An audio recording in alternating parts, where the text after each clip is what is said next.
الله الله الله الله ما لنا مولى سوى الله.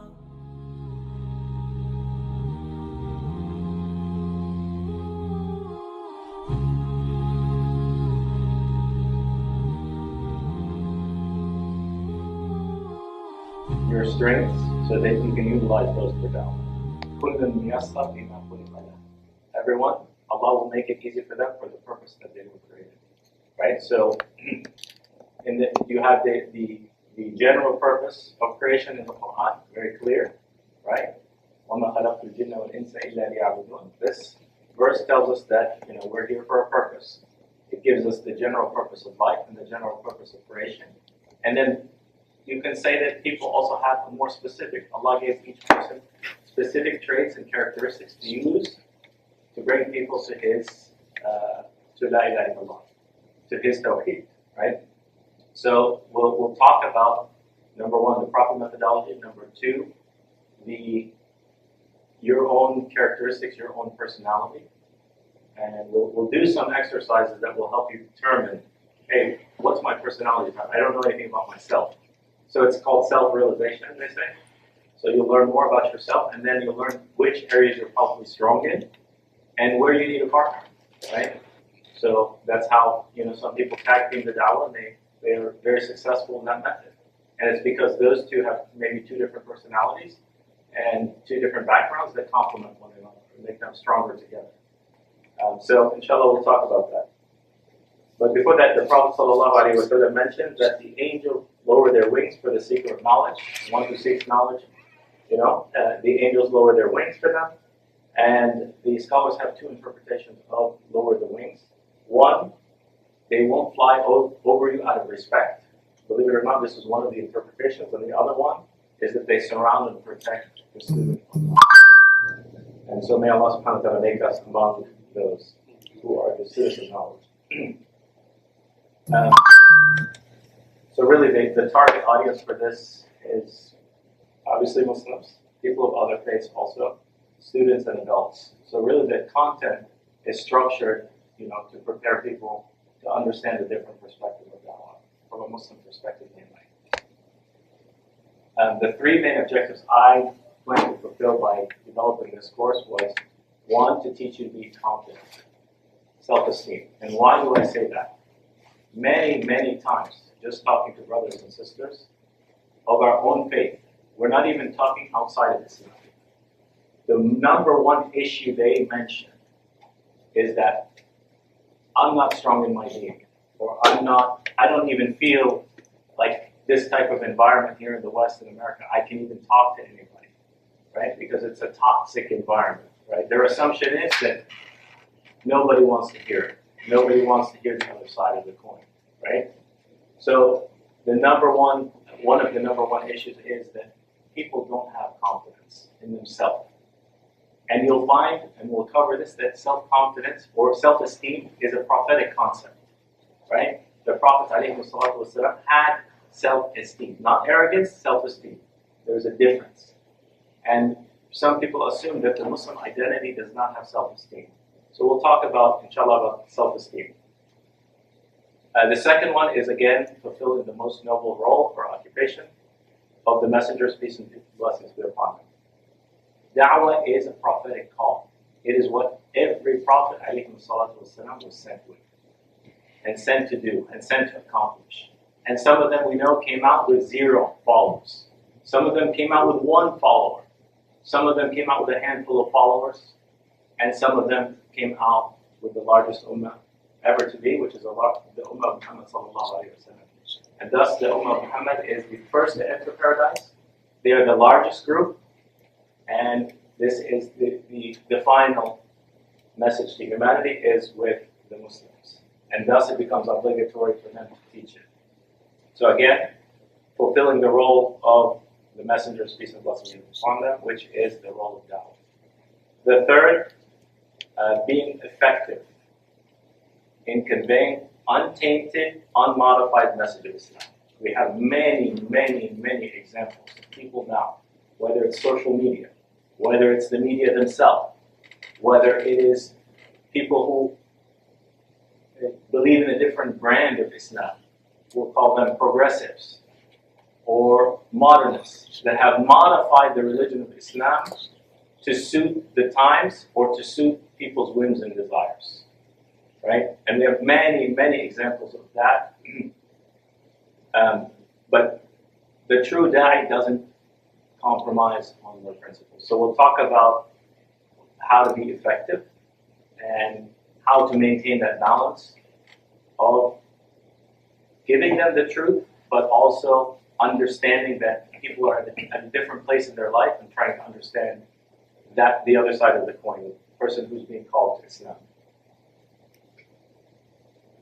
So really, from a materials perspective, this is relatively what I have. Slides, there's some pocket guides, we have some personality tests, we have a self-esteem game, we have some polls, so some questions and answer you can do with the mobile device if you have one, and some quick Dawah tips. So that's really high level, that's what we have. So really, let's start our Dawah journey, and we'll call it a journey because it's consistent, right? One of the things people think is that it's a one-stop, hit once and it's over. I can just say this to this person and it's done. That's not the way it works, right? And you have to be in it for the long term. You have to build it for the long term and know that, number one, guidance is in the hands of Allah subhanahu wa ta'ala. The hearts are between the fingers or the hands of Allah subhanahu wa ta'ala in a manner that befits Him. No one guides except Allah, right? You can give da'wah to somebody for 50 years. You can give like 950 years, like Nuh alayhi salam, and maybe that person will not accept because Allah has not guided their heart, right? But you have to do your part, right? And doing your part means giving them the right da'wah at the right time, at the right place, which is a difficult thing. It really is. The right da'wah at the right time, at the right place, right? With the right tone, so many variables, right? It is not easy. So you have to be an adaptive personality, a person that's going to adapt to the situation, right? So if you have somebody who's used to living in the city, right, and they're giving da'wah to somebody who's used to living in the suburbs, it might not be very effective because it's not a good match. But if you have somebody who lived in the city their whole life, and you have somebody else who lived in the city their whole life, and they're from the same background, they grew up in the same city, guess what? They can easily relate. Oh, you went to the same city, you lived in the same city as me. Oh, we went to the same school. Oh, I used to go to that same supermarket. You can easily relate to them. So you need to find common areas or common points where you can relate to others, right? So that's part of the journey. And again, you accepted Islam, there are many family members, probably distant relatives, they haven't yet, right? And inshallah they will. But that requires patience, that requires endurance, and that requires not sugarcoating, but giving them the message, right? And what some people do is everything you do is okay. I don't want to offend them. I don't want to cross the line with them. I want to take an approach that I'll never actually ask them, to accept Islam. I'll be behind the scenes. I'll be passive. I'll never ever tell them, hey, what you're on is maybe not appropriate, or maybe there's more to that conversation. So we have to be realistic with our da'wah, and I think that's one of the problems today. I can tell you, prior to 9/11, 2001, in this country, in the West, there was a very strong da'wah movement. There was not a day that would go by except 10, 20, 30 in this local masjid would accept Islam. I remember those days, and I remember it. The da'wah was very strong. People were dedicated, people were sincere, people were organized, right? And they did that in groups. They went out in groups, or they passed out pamphlets, or they gave out Qur'ans. Believe it or not, the Qur'an is one of the most powerful da'wah tools ever. The statistics that are out there that people have gathered say that, so if I had 1,000 Qur'ans I distributed, 1,000 Qur'ans, right? How much does it cost for 1,000 Qur'ans? Anyone know? Maybe $5,000. $500. Maybe 1,000. I I don't even know, but I'm just saying, $1,000 investment. They said roughly, from the stats that are out there, 300 of the 1,000 people would accept Islam. 1/3. 1/3. Doing one simple thing. This is not, you're not even talking to them. You are only doing one simple thing. You're buying the Qur'ans in the language that that person speaks. That's another caveat to this. You have to know what language they speak. And they distribute those Qur'ans. They said 1/3 of them accept Islam. So that's, yes. SubhanAllah, there was a brother that came to the mosque, a young kid, took Shahada, but they said a year earlier, at the bus stop, someone gave him a Quran. A year earlier. So it wasn't the work of those ones at the mosque. Someone started by handing him a Quran at the bus stop. SubhanAllah, this is... Yeah. Allah guides in, as they say, in a mysterious way. Allah is the one who guides, no doubt. And again, we have to do our part. So the two sides of this coin are Allah subhanahu wa ta'ala's guidance and us not being shy to give the message.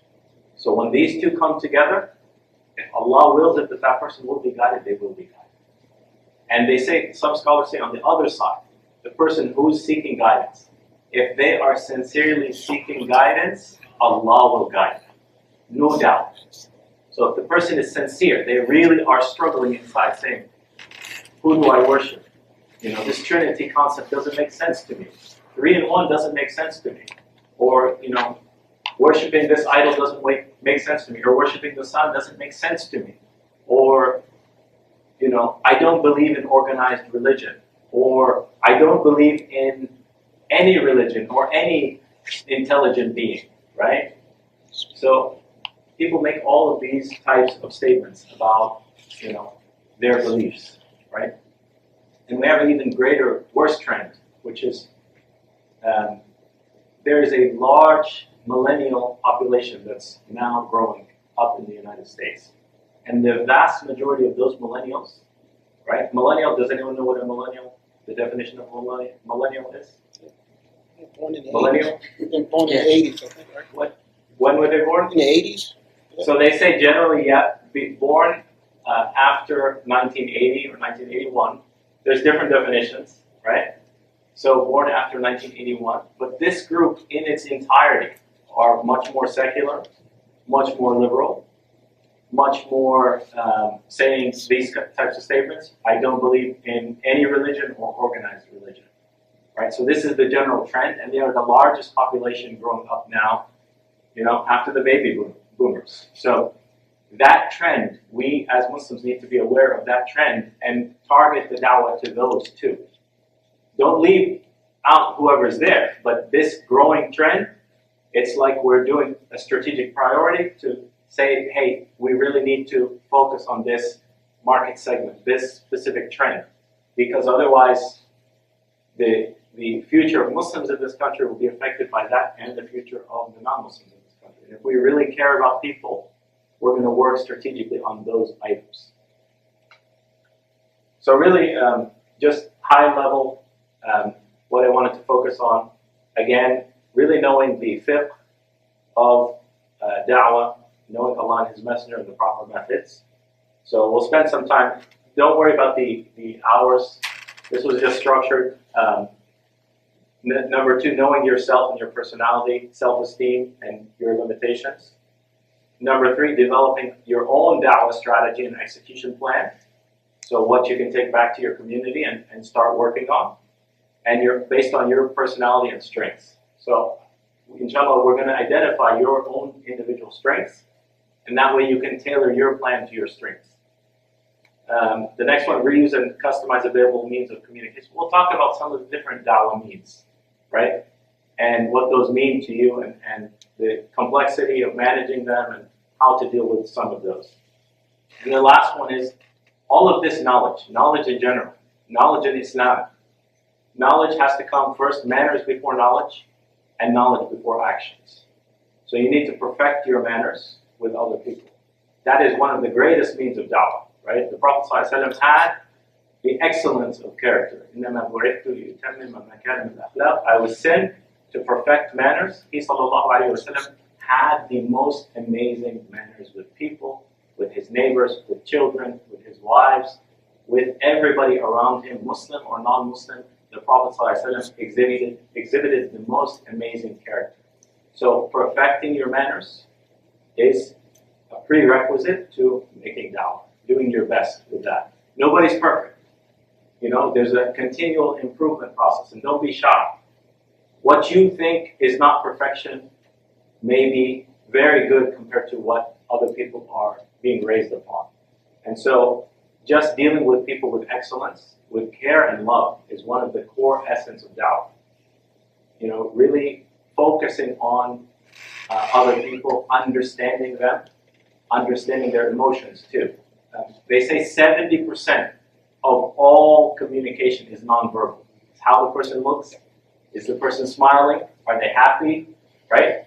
So when you see me smile, it's different, right, than somebody who's upset, sitting sideways, right? All of these things you're picking up on, right? The perceptive da'i is watching, is constantly aware of their surroundings. And dawah is very, very important. You got to be conscious of that person. Sometimes you can feel what the person next to you is feeling. SubhanAllah. Sometimes you can feel that. And we have stories of some of the companions. Unbelievable. I mean, in modern times, they couldn't think of this in modern psychology. Umar ibn Khattab, he could look at a person. Umar ibn Khattab just looks at the person. And they call this firasa. In Islamic law, it's called firasa. Right? He can look at somebody, say, oh, this person is of this occupation. Look at somebody else. This person was just committing a sin. SubhanAllah. Right? So, learning to read other people is part of dawah. Just knowing yourself and learning to read other people. And when I say read other people, it could be the firasa al-umma, or it could be you're just trained to understand, to look for things, right? You see them reading a certain type of book, right? Oh, that person's reading about, they're reading about Islam. They're reading about this other religion. They must be a religious person. They're curious. Perfect entry for dawah. Oh, what are you reading about? Oh. And then you spark a conversation with them, right? And so I think it's important to be very open, have an open personality. So the last thing, again, is with this knowledge, you take this knowledge and you execute on it. You have to apply the knowledge. Will there be success and failure? Absolutely. You will have failures in dawah. You will have successes in dawah. Success is measured by Allah subhanahu wa ta'ala. Your intention, and then do it. I was here at George Mason University some years ago, and I gave a khutbah. And this was a khutbah to Muslims here, students here, and it was regarding homosexuality in Islam. And I had people come up to me and say, what are you talking about?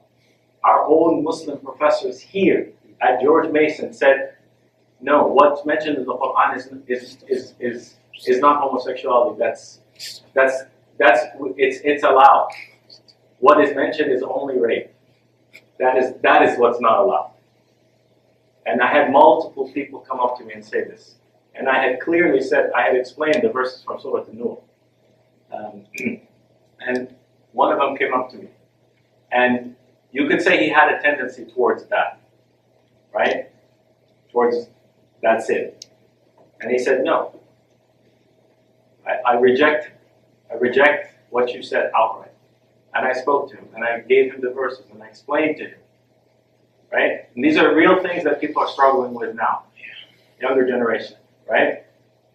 And so I spoke to him. I spent maybe 45 minutes after the khutbah discussing. Okay, then he said, okay, I'll think about it. I said, inshallah, think about it. I left. Maybe 5 or 6 months later, I bumped into him by accident somewhere. And the brother said, what you said, you were right, but we were taught certain things here at Mason by some of the so-called Muslim professors. Right?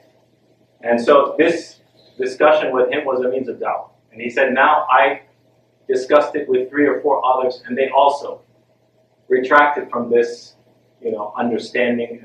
I don't know if they were on the same.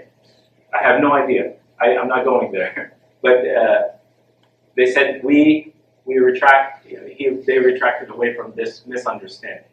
And unfortunately, this is one of the things that is being propagated by the progressives, which is Everything goes in Islam. We will change Islam to fit what our desires are. And this is a large movement, unfortunately, in America right now. That we will change it to fit what our desires are. So anyways, at the end of the day, any knowledge you acquire needs to be applied. So you need to put it in the proper context, understand it, come up with your plan, and start executing. Every time you execute, you're going to learn something new. It's like a marketing campaign. But this is for Allah subhanahu wa ta'ala. And with it, there's a great, great, great reward.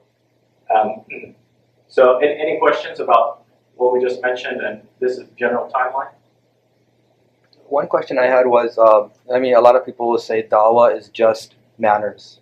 But is that the, If the Prophet ﷺ was sent with only manners, right? He wasn't sent with only manners. What I mean is, like, they'll say, if you're just a good person, good manners, then that's enough. Is that... I think that's a very passive form, right? But everybody has a different personality and capabilities. So I think Allah knows best. Allah will hold them account based on that. So if you are an outgoing personality, right, and you are capable, everybody is capable of some form of da'wah. First of all, let's say, بَلِّغُوا عَنِّي وَلَوْ آيَةً. The Messenger ﷺ said, inform about me even a little. The condition there is that you know a little, but you're sure of what you know. So if you're absolutely sure, right? The Messenger ﷺ said this is forbidden. Somebody asks you, hey, is this forbidden? And you tell them, yes, it is. That's the little I know. Then you've also given balagh. You've given the little that you know that the Prophet ﷺ said, give the little you know, right? So I think at the most basic level, everyone is required to give da'wah, right? What that da'wah constitutes is different. Da'wah for the scholar is different than da'wah for the common person. The accountability for the scholar is way up here. The accountability for the layman is still there, right? And Muslims in general, the scholars of Islam say that it is what? What is the ruling regarding da'wah? It is fard what? Kifaya. It is fard kifaya, which means that a sufficient number of people, if a sufficient number of Muslims carry it out, they absolve the group of the sin, right? But what's the opposite? What does the narration say the opposite is? If nobody does it, you will command good and forbid evil, or what? What was the condition that the Prophet ﷺ said might happen? Right? If you don't do it, everybody disregard it, the majority disregard it, what happens? You would raise your hands up to Allah subhanahu wa ta'ala and He would not answer it. As a group. You would raise it up and He would not answer it. Because you're not doing the fundamental thing that He asked you to do. Right? So the narrations are there regarding that, and people forget that there's a consequence. Every time we forget a sunnah, something else comes and takes its place. So there's a consequence, there's a balance. There's a balance that Allah created in the universe. When you don't pay your zakah, Allah withholds the rain. There's a consequence to every single one of our actions. When you don't pay your zakah, Allah withholds the rain. Right? So drought is related to zakah. Drought is related to zakah. Consequence. And there are many other things that are specifically mentioned. If you do this, then this happens. In the sunnah of the Messenger sallallahu alaihi wasallam. Does that make sense? Somebody should do a research paper just about that at some point.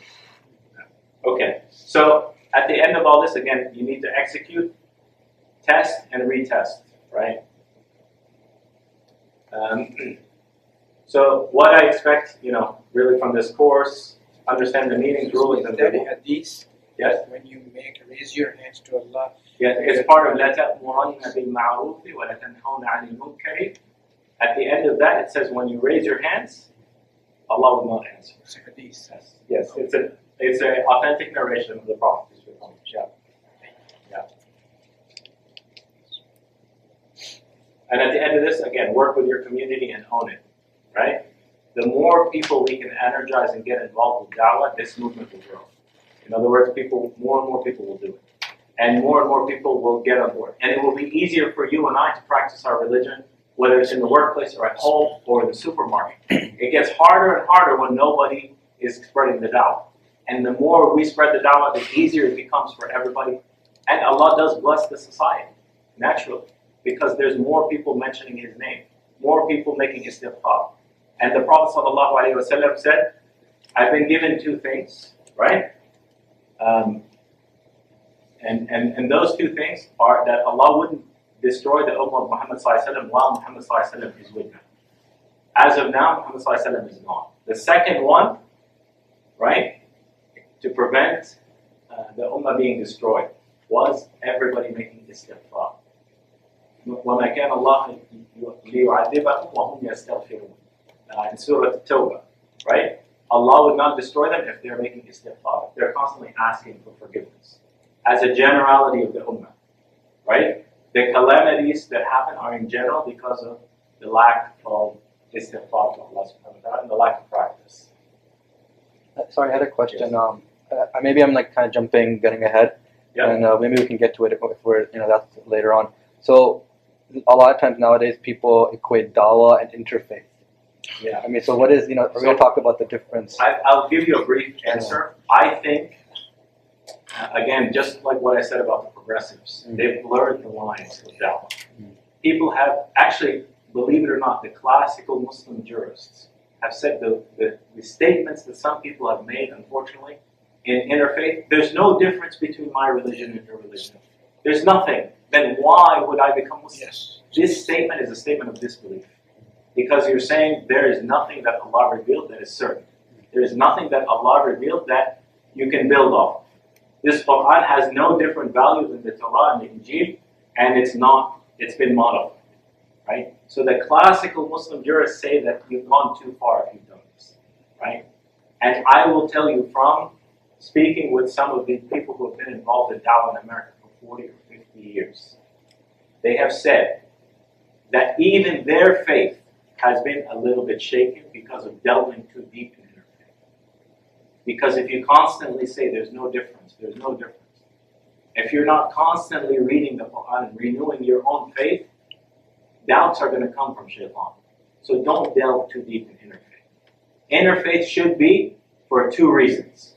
One, clarification of the position of Islam. To clearly say, we are Muslims, that's our name. Our religion is La ilaha illallah Muhammad Rasulullah. We practice, we pray, right? We believe this book is the final revelation, right? To clarify the position in the society, to make it distinct instead of blurring the lines. But what most people have done is they blurred the line. There's no difference. Christian is that. It's a popular thing to say we're all one. And I understand the psychology of conformity. People are trying to conform to say, we don't want any hate and we don't want. I understand that. But Islam stands on its own ground. So we can't just give in and say Islam is just like Christianity. Do we worship the same God? Can we say that? تعالوا إلى كلمة سواء بيننا وبينكم ألا نعبد إلا الله. Come to a common word. The Quran says to us, tell them, to the people of the book, come to a common word between us and you.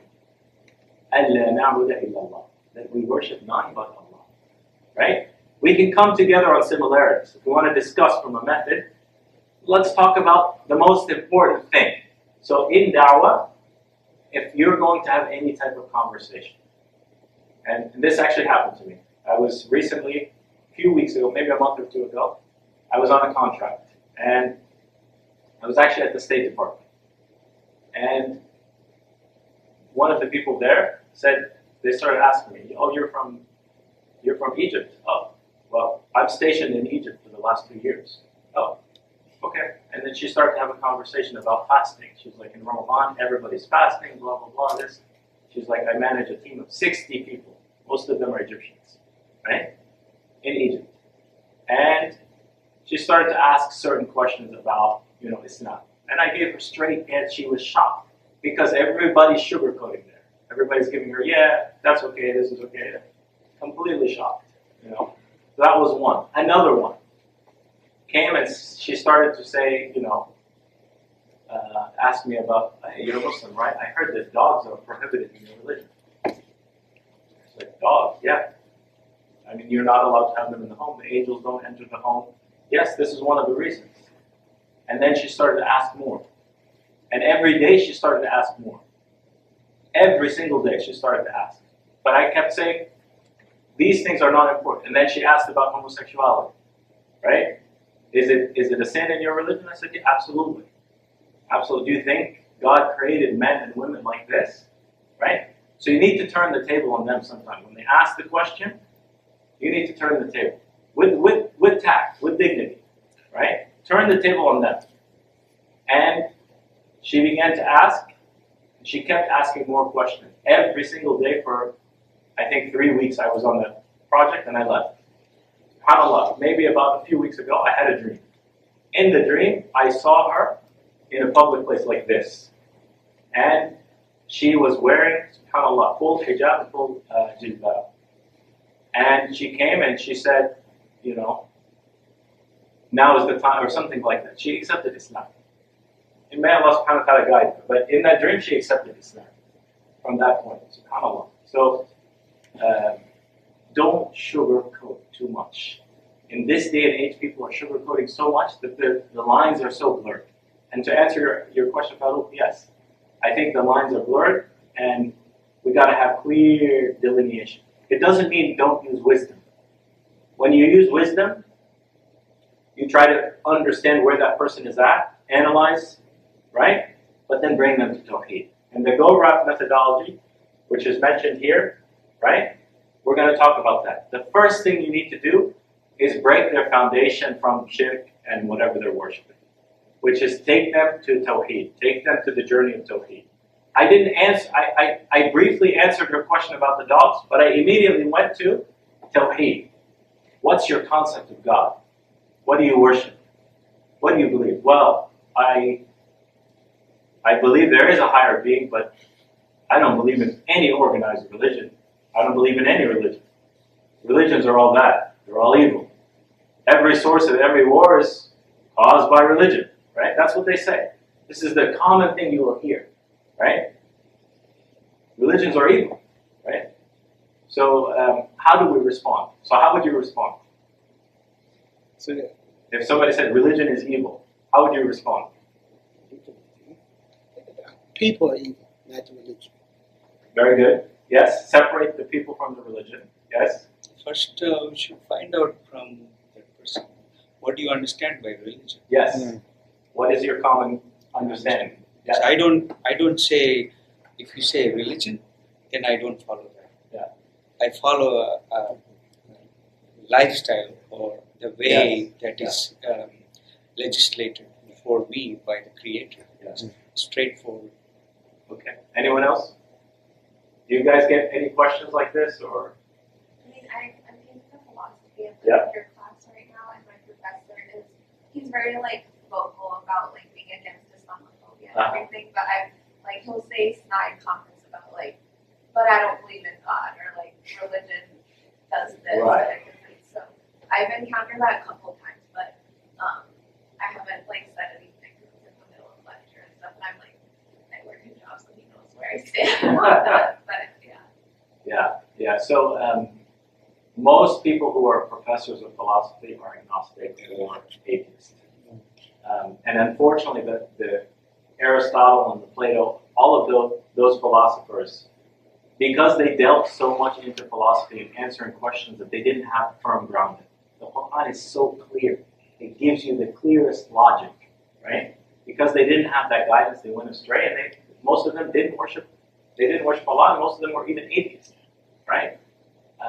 So they didn't have that guidance. The Quran gives all of the logical, psychological arguments.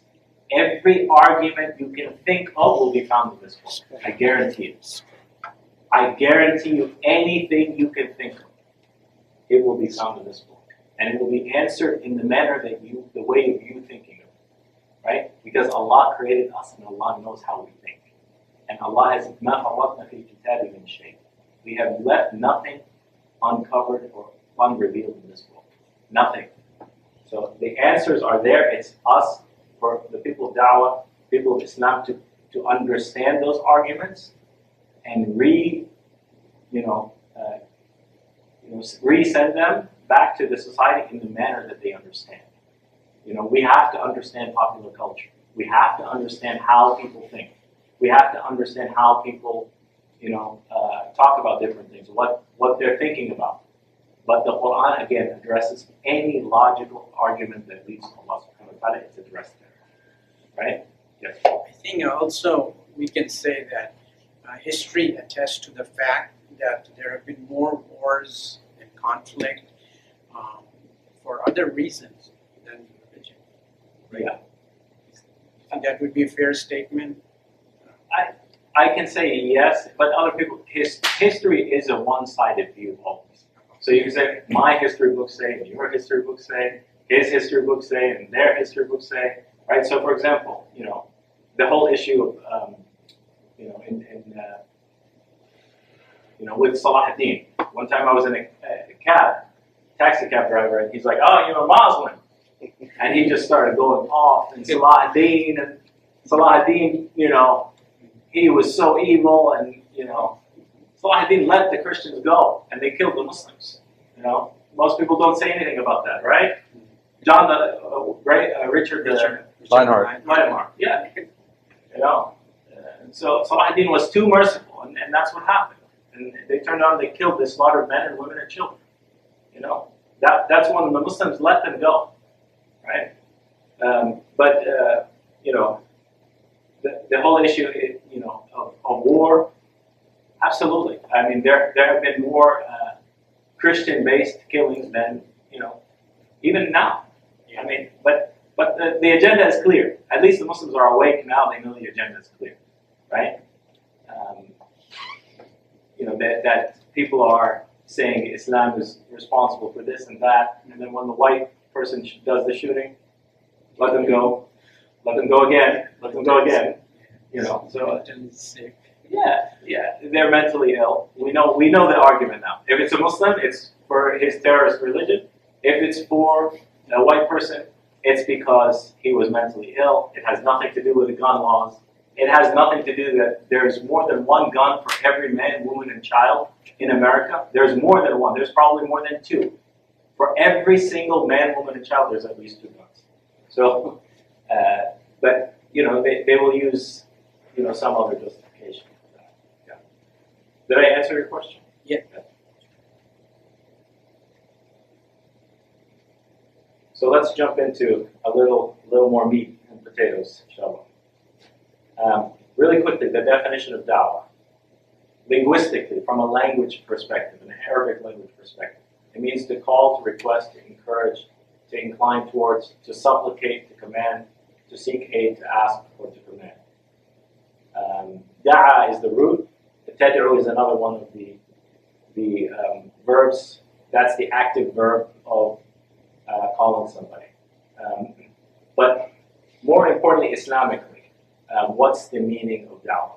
When you say da'wah, what do you guys think? What's the first word that pops in your head? It's the first word. Well, I think, yeah.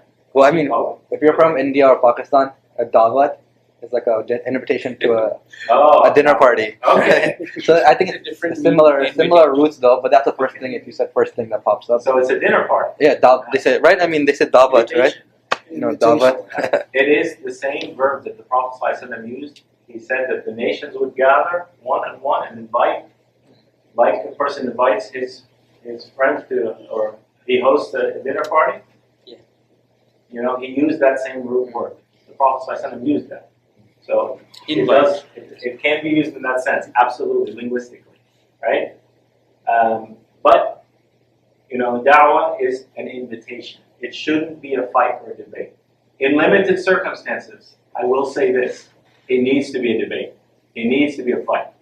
There are among the people of Dua that have spent 8 hours debating Christians, and they've won the debate, right? In the Quran, there are also rules and ethics of debating, right? What's the most common verse or the most common rules of debating? Can anyone tell me? Debate with them Yes. Beautifully. Debate with them. Hikmah. With hikmah, Yeah. wisdom. Wisdom. What else? And Mawida, is it?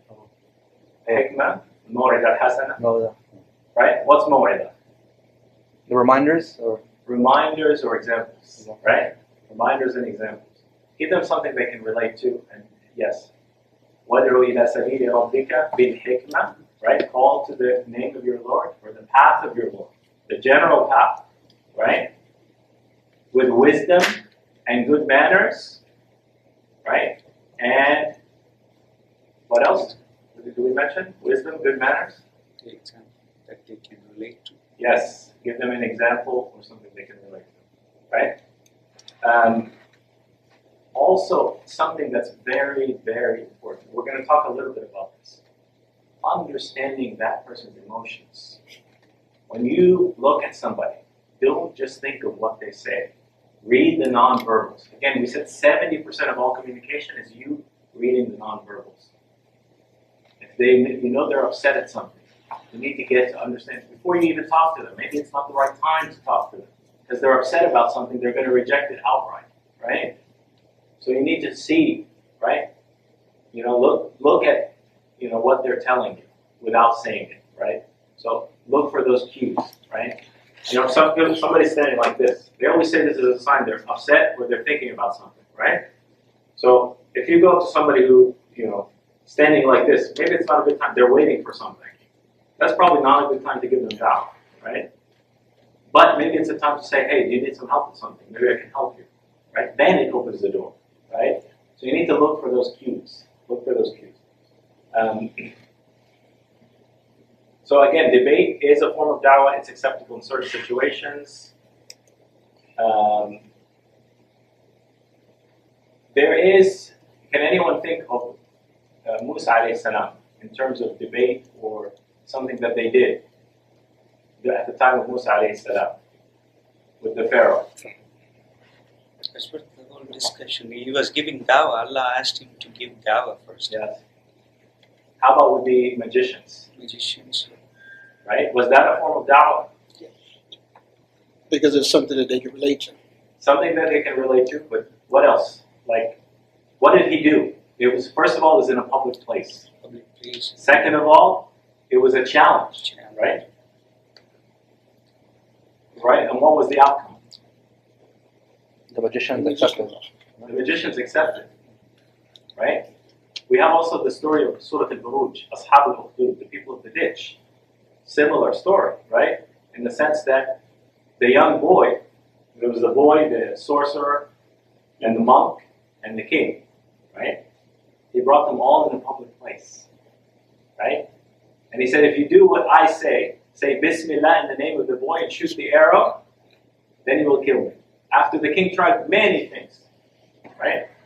So, the boy purposely gathered to fulfill his purpose. Allah created him for that purpose, right?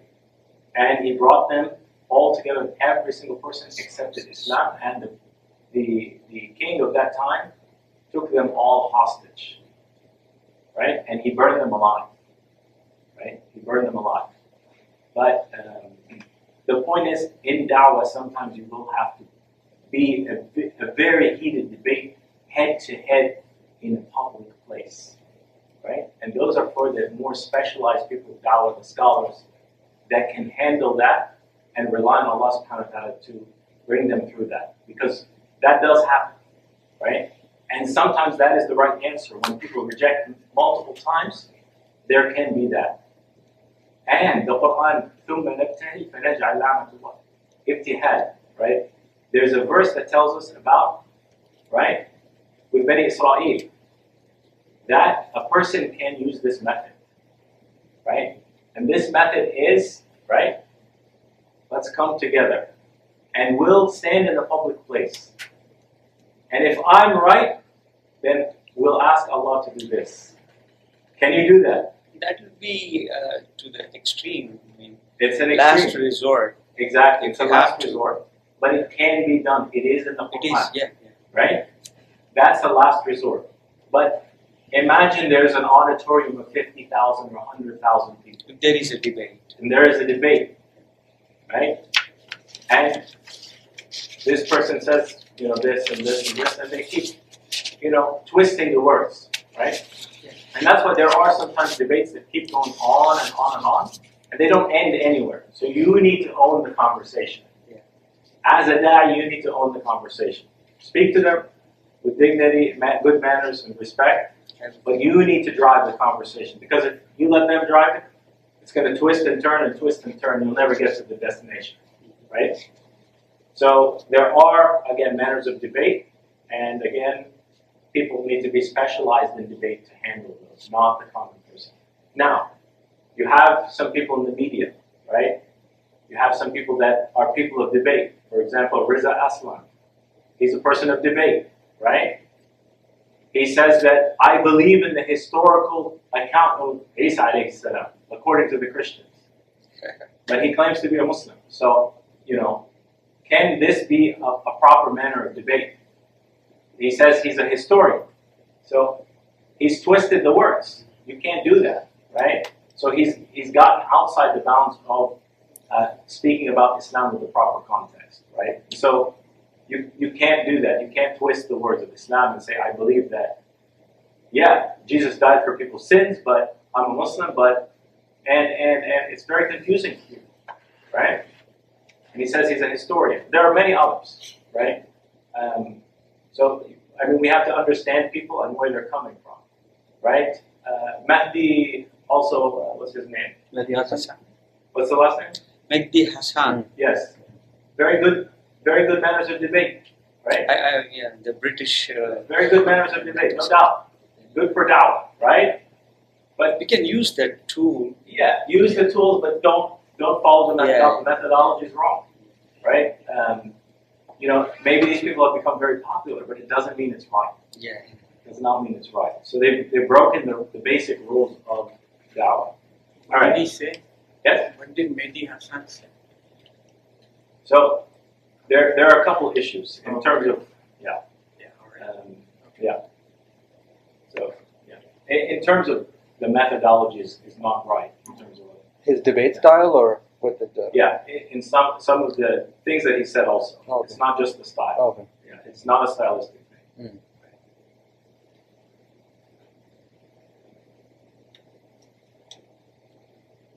So also another part of the dawah is al-amr bil ma'ruf wa nahy anil munkar, right? Enjoining good and forbidding evil is considered a part of dawah, right? In the broad definition of dawah, right? And the goal and the objective is to bring people closer to Allah, right? Even if it's an inch closer, right? But the ultimate goal is tawheed, right? So no da'wah can be complete without what? What did we say the word is that you mentioned, Fadl? Invite. Yeah. You have to make the invitation. If you took them down this path and you've been talking to them for several months, several years, you need to make the invitation, right? That little invitation can be the make or break, as they say, right? Yes. The interesting thing about the debate, I know a white American who was in his mid-50s, retired Army, and he was taking a class. He was Christian, taking a class, raised Catholic, just like myself, same part of the state of Virginia. He was taking a class at the Mahad. This is back before 9/11. And one of the brothers just turned to him and invited him. He took a shot. Just the invitation. So he was already probably open and searching, but the brother turned and invited him. And there are many people, I've heard many stories where people say, for 30 years they were learning about Islam, but nobody ever made the invitation. We had recently, a few weeks ago, we were giving dawah at the dawah booth, and there was an elderly gentleman. He came to the booth, right? And he knew about Islam because his friend was a Muslim and had been talking to him about Islam for a long time. And so, we talked to him and we gave him the invitation, and alhamdulillah, he accepted Islam. On the spot. Yeah, it was just, but I guess his friend never gave you an invitation. Yeah. Maybe. So inshallah, the reward is shared between those two people because one person did set it up, right? They did give it. So inshallah, may Allah subhanahu wa ta'ala reward them both. It really is, when Muslims do their part, really, and people say, I have many Muslim friends or Muslim co-workers, and they've talked to me, and I'm very comfortable. Right? You hear them say, we're very comfortable with your Islam's position. That means they need to become a Muslim. They just need the invitation, right? So And again, being realistic, we know that not everybody will accept. But you need to clarify the position of Islam and you need to give them the invitation. These are the two. If you've done this, you've done your part. Whether they accept or reject, the matter of the hearts, again, as we mentioned, belongs to Allah. None of us control, even our own hearts. That's why we say, Ya muqallib al-qulub, thabbit qulubana. O changer of the hearts, right? Make our hearts, keep our hearts firm upon the truth. Why? Why do we say, Ihdina sirat al-mustaqim? Keep us on that path. We don't want to just walk on the path. We want to stay on that path. Because the Prophet ﷺ said there would come a time when a person wakes up a believer and goes to sleep a disbeliever. A person goes to sleep a disbeliever and wakes up a believer. The hearts would change just like this because the trials and tribulations would come. People would be very confused, right? So confused that they won't know, right? And he said also they would sell their religion for money, right? Wealth would become abundant. When it becomes abundant, he would say, I'll sell my religion, I need more money. I want to be just like everybody else, more money, right? So these are things to avoid. Any other questions about the meanings and of da'wah from a linguistic and Islamic perspective? All right, we'll move. In terms of the obligation of da'wah, I think we mentioned it, but we'll go through the verse. Very important. وَلْتَكُنْ مِنْكُمْ أُمَّةً يَدْعُونَ إِلَى الْخَيْرِ وَيَأْمُرُونَ بِالْمَعْرُوفِ وَيَنْهَوْنَ عَنِ الْمُنكَرِ وَأُولَٰئِكَ هُمُ الْمُفْلِحُونَ. Let there arise out of you a group of people inviting to all that is good, Islam, enjoining ma'ruf, monotheism, and all that Islam orders to do, and forbidding munkar. And it is they who are the successful. Successful in this life and the hereafter, right? So, a group, and the scholars interpreted the group here, right? Is the group a specialized group, right? That only the scholars can give da'wah? Or is it all of the Muslims because the Prophet ﷺ? The way they understood this is specialized da'wah, like we said, a very precise debate, right? Then you would need a more specialized group.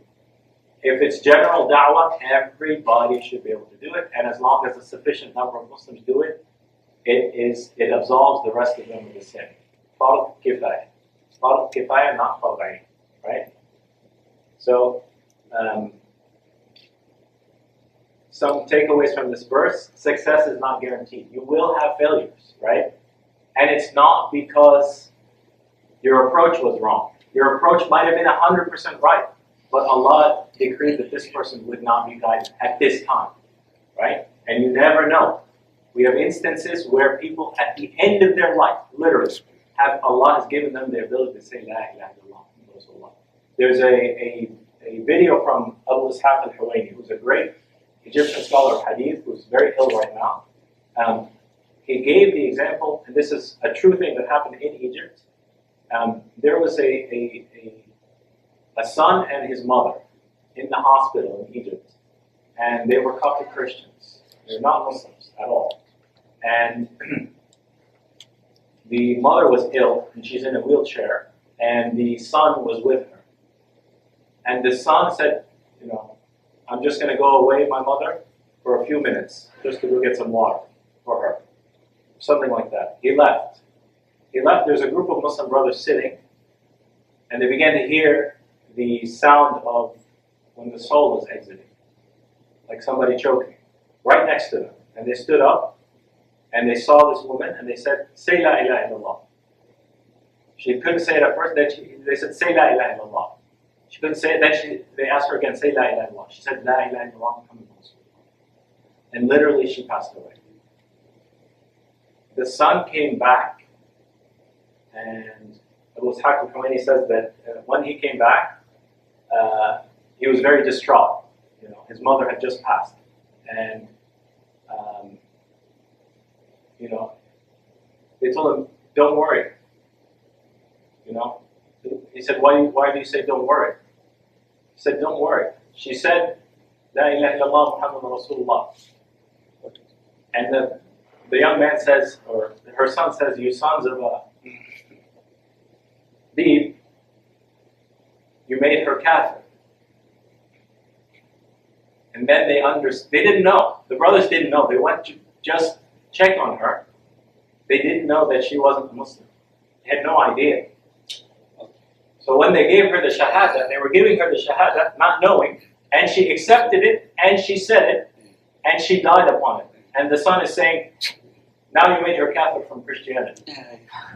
So it's actually a very funny clip, but you have to have some understanding of Arabic. When you listen to it, you will laugh. But it's also the power of Allah subhanahu wa ta'ala's guidance, right?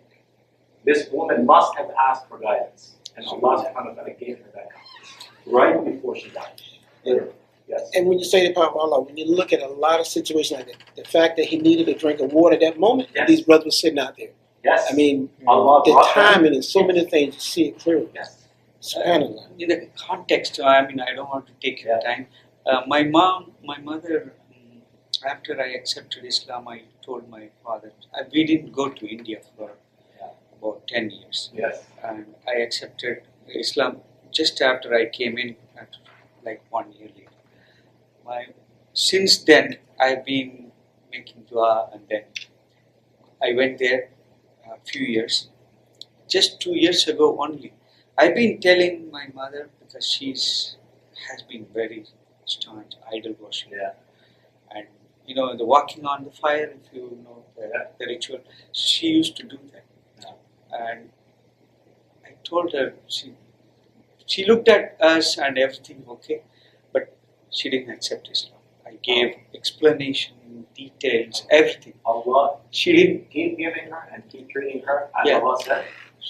But Yeah, that it's not in your hand. As long as you realize you have no ability to guide. Even the Prophet ﷺ could not guide his own uncle. And his uncle, isn't the highest point of hellfire because he protected the Prophet ﷺ, but he's still there. None of us know what our end will be, and none of us can guarantee. So we keep asking Allah subhanahu wa ta'ala for guidance, and we keep asking Him to keep our hearts firm on the path. Yeah, that 2 years ago, I invited to die in our hometown. They came and did a small lecture, and then our family was there. Finally, they talked to my mom. I was not there. I didn't want to be there while they were discussing with her. Then after a few minutes, about 20 minutes later, they called me. Your mom wants to accept Islam. So that's the only thing I couldn't imagine, because the knowledge, experience, everything that I threw at her did not work at all. And they were there. They also met her before. They gave Dawah. It did not work. Only at that time, she said, in Arabic, she cannot speak any other language except my mother tongue. And she spoke in that Arabic. There's nothing in our hand. I mean, Allah guides me. You do not guide Muhammad who you wish, but Allah is the one who guides. I mean, when you realize that as a da'ah, you give the message, knowing that it could be accepted or rejected. Any rejections, it's okay, right? Alhamdulillah. Any rejection, as long as you give the right message to the right person at the right time, at the right place. Again, lots of variables, very difficult, right? You have to adapt to each person. And again, read the situation. You know, what is their holdup, right? What are they looking for, right? Some people, they are looking for the contentment. You know, as the Prophet ﷺ said, you know, happiness and contentment is here in the heart.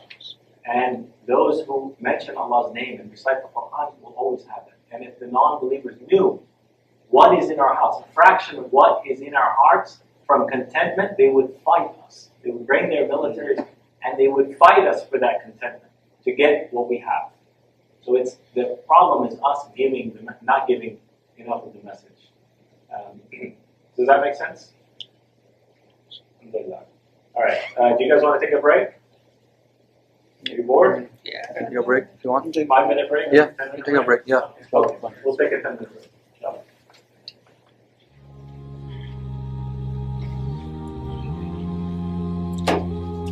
Yeah.